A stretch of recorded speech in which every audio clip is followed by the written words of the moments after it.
Hi guys, welcome to our channel Krishika official. కొత్తగా మా videos చూస్తున్నట్టయితే please do subscribe to my channel and press the bell icon. So guys, ఇవాళ recipe వచ్చేసి motichoor laddu. So శనగపిండిని మనము మరి అంత టిక్ బ్యాటర్ కాకుండా నార్మల్గా బజ్జీల బ్యాటర్లాగా కలుపుకొని నార్మల్ బజ్జీలు వేసుకునేటట్టు కొంచెం పలుచగా అట్లా వేసుకోవాలన్నమాట. మరి అంత టిక్ కాకుండా దాన్ని ఆ బజ్జీలని ఫైన్ పౌడర్ కాకుండా కొంచెం కచ్చాపచ్చగా అట్లా మిక్స్ చేసుకోవాలి. దాని తర్వాత కడాయి పెట్టుకొని దాంట్లో షుగర్ ఇంకా వాటర్ యాడ్ చేసుకోవాలి.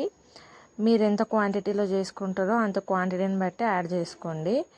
నేను ఆ గ్లాస్ అంత షుగర్ తీసుకొని యాడ్ చేసుకుంటున్నాను అనమాట. ఒక 4 గ్లాసెస్ అట్లా యాడ్ చేసుకున్న షుగర్. సో ఇంకా వాటర్ కొంచెం హీట్ అయిన తర్వాత వాటర్లో అందులో ఇలాచీ యాడ్ చేసుకోవాలన్నమాట. అది కొంచెం బాగా మసిలిన తర్వాత ఫుడ్ కలర్ యాడ్ చేసాము. సో ఫుడ్ కలర్ యాడ్ చేసిన తర్వాత కొద్దిసేపు అట్లా కలుపుతూ ఉండాలి. కలిపిన తర్వాత అందులో ఇలాచీవి అవి ఉన్నాయి కదా, తీసేసేయాలి. తీసేసిన తర్వాత అందులో మనం మిక్సీ చేసుకున్న ఆ శనగపిండి అది ఉంది కదా, ఆ మిక్చర్ని అందులో యాడ్ చేసుకోవాలన్నమాట. యాడ్ చేసుకుంటూ ఉండాలి. అది మొత్తం ఎట్లా అంటే గట్టిగా అయ్యేంత వరకు యాడ్ చేసుకోవాలి.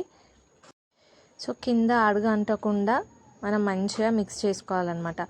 మాడితే అది కొంచెం టేస్ట్ మంచిగా ఉండదు కాబట్టి మంచిగా మాడకుండా మిక్స్ చేస్తూ ఉండాలి.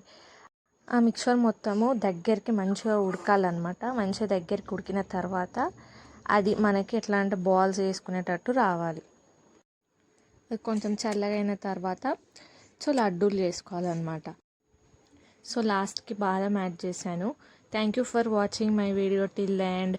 మీరు కూడా ఈ రెసిపీ ట్రై చేసి కామెంట్ చేయండి.